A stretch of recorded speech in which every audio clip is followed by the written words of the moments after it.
In 1991, Somalia sinks into a civil war of unprecedented violence that will cause the deaths of hundreds of thousands of people.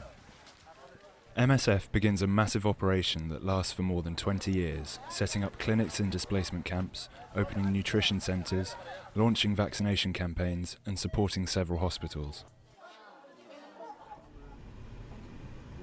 Now, in August 2013, Médecins Sans Frontières is closing all of its programmes in the country.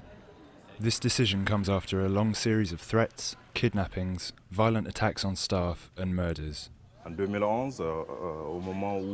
In 2011, when the famine was announced, MSF deployed substantial resources to assist the Somali population.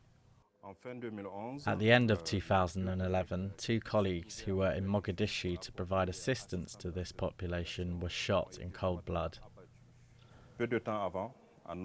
Shortly before that, in October 2011, 2 other colleagues who were in a refugee camp were abducted and held in Somali territory for 21 months.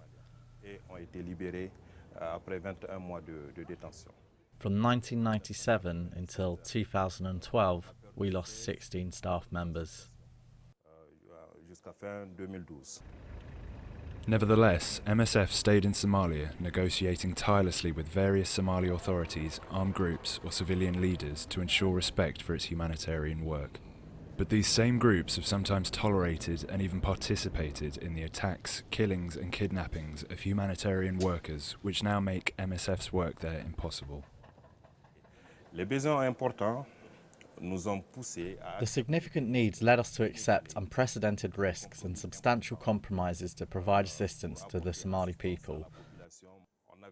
We were forbidden to work in certain parts of the country, even though the population was without access to care.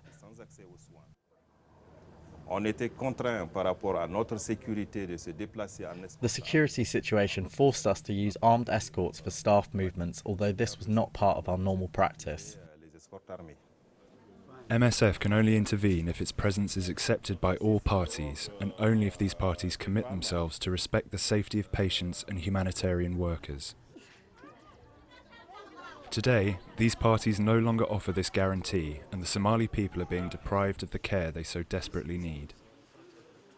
C'est un enfant qui a été amené de Merka après une explosion. As a country that has experienced 22 years of war, the needs in Somalia are great. There are no public services available to the population. There is no state hospital that is able to provide medical care to the people.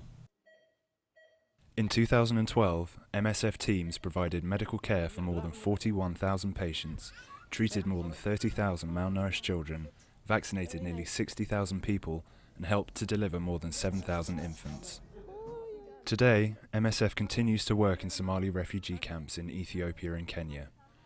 One day, if conditions allow it, MSF may return to Somalia.